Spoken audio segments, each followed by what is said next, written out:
On November 8th, Donald Trump triggered a political earthquake by winning the US presidential election. Forecasters, pollsters and markets had all predicted a win for Hillary Clinton, his opponent, who had been leading in the polls for almost the entire race. Mr. Trump now finds himself in a very strong position as the Republican Party has retained its majority in both chambers of Congress. Attention has now moved from the election result to the next administration. I'm Danielle Haralambous, and joining me here today to talk about the next 4 years is Mike Jakeman from our global forecasting team. So Mike, what have we learned about Donald Trump since the election and what the focus of his administration is likely to be? There's been an enormous amount of speculation since the election, relatively few hard facts. So what we've known most clearly is through his appointment process, because he's now in the middle of putting his cabinet together in time for the inauguration in mid-January. On the national security side, we've seen quite a hawkish team assembled. He's gone for an Attorney General, Jeff Sessions, who's known for being very tough on immigration. That, of course, fits into Trump's policy of wanting to dramatically increase the deportation rate. He's picked a guy called Mike Flynn to be his national security advisor. He's known for being very tough on Obama's Middle East policy. And he's also picked a guy called Mike Pompeo to run the CIA, who again has been a sort of Trump loyalist for a long time. So that part of the cabinet is very much strongly to the right and very much kind of part of Trump's sort of elite group of supporters. He's also made some concessions to the Republican Party itself, because of course Trump and the Republican Party are at loggerheads on lots of things. So he's picked Nikki Haley to be the UN ambassador. Nikki Haley is the governor of South Carolina and is considered a kind of rising star in the party. And I suspect in the next few weeks and months we'll see more and more sort of Republican mainstays to kind of balance out this effect. Because what he's going to try and do is keep the party happy, but also make sure he's still his own man. So that's what I want to focus on, is what he's actually done, because we've seen so many headlines about everything he said will lean in this way and that. Markets have been kind of quite schizophrenic and rising and falling on his kind of every word. And that's basically because we're living in a bit of a vacuum of information and everyone's sort of so desperately keen to find out what comes next. Now, we've made relatively few changes to our US economic growth forecast. Now, we're also in no doubt that this represents rather a paradigm shift in the US and even in the global economy. What explains that difference? Well, partly it's because on a number of issues, Trump and Clinton were actually quite aligned. So we were expecting that the US federal deficit was going to widen, whoever won, partly because they both want to put these big infrastructure plans through, and partly because we've had years of deleveraging in the US, and the US government accounts are actually now in quite a good state. So we think that Trump is going to try and push for infrastructure spending. We think that Republican fiscal hawks in Congress are going to push back a little bit. And in fact, that sort of little contest will be emblematic of how we think that the White House and Congress are going to struggle to get on a lot of issues. Nonetheless, we widened our fiscal forecast a little bit because we think there will be some additional spending. And also there are going to be some quite significant tax cuts along the lines of what George W. Bush did when he came to power. So both of those things will kind of erode the US fiscal situation a little bit. That also means that there is an upside risk to economic growth in the next couple of years, because tax cuts and more infrastructure spending should help generate growth a little bit. But generally we have really very little idea what else he's going to pursue. So therefore we're kind of keeping our expectations for a modest economic recovery in the next couple of years. There is also the Fed to consider, and I think it's reasonable to expect that if Trump did manage to get a big spending package through that really was quite supportive of growth, we'd simply get the Fed tightening economic growth, tightening interest rates faster. So actually the effect would kind of level itself out.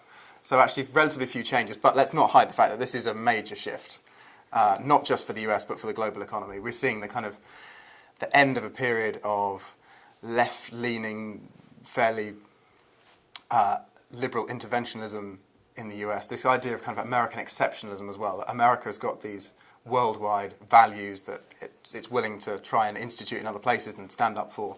Trump is not going to pursue that. Trump is an isolationist, I think, who very much sees foreign policy in transactional terms, and he thinks America has been ripped off by lots of its allies. So we'll see that come to feed in through as well. Okay, so where in the world do we see a Trump administration having the strongest impact? You can make a case for lots of different places. I mean, again, lots of speculation. We'll try and go with what we think is most likely. So, for example, in Asia, America's traditional allies like Japan and South Korea are going to struggle to get as much attention from the US, and certainly as much funding for US bases, military bases, for example, is something that we might see cut.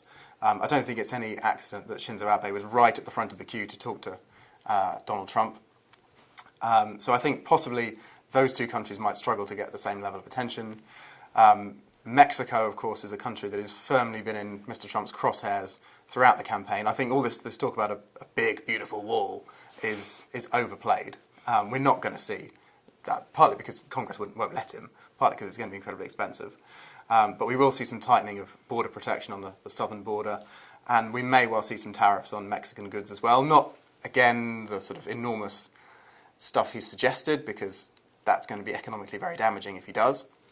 But I think there are lots of reasons for Mexicans to be a bit worried about what US policy is going to look like.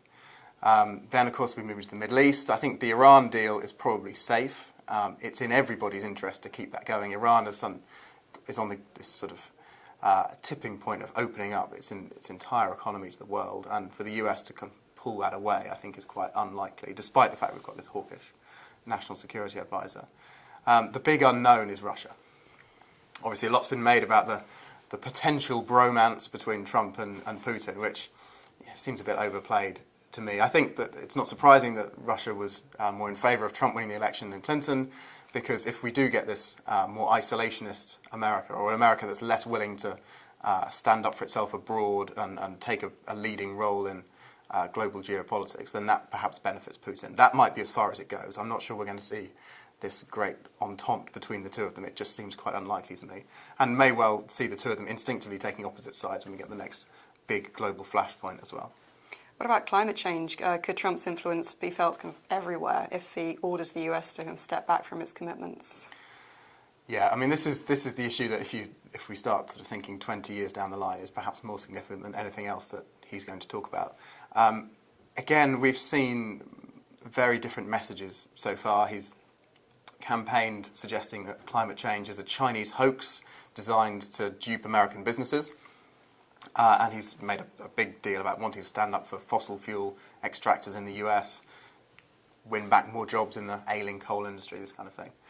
But then since he came to power, or since he became president-elect, he's said that he's now open to ideas and isn't closed-minded on this issue. Now, the US, of course, is one of the main signatories to the Paris Climate Change Agreement, and it was very symbolic that we saw the US and China agreeing to cut emissions together at the end of those negotiations, which sent a really powerful message to economies all around the world that these two superpowers are taking it seriously. Trump can't take the US out of it straight away. The US is locked in for 4 years. But if he decided that he simply didn't care what US climate emissions were, there's nothing to actually stop, nothing within that agreement that's going to punish him in any way. So it's very difficult, because if the US stepped back, then lots of other ambivalent governments like India and Poland perhaps would suddenly care a lot less about this, or would feel much less pressure to follow the line. So yes, that is potentially the area where the whole world could feel the effect of Donald Trump. Not immediately, but certainly in 10 or 20 years' time. That's one certainty then. Certainly. Join us again next month when we'll be discussing further issues around the state of the global economy. In the meantime, you can see our latest thoughts on eiu.com.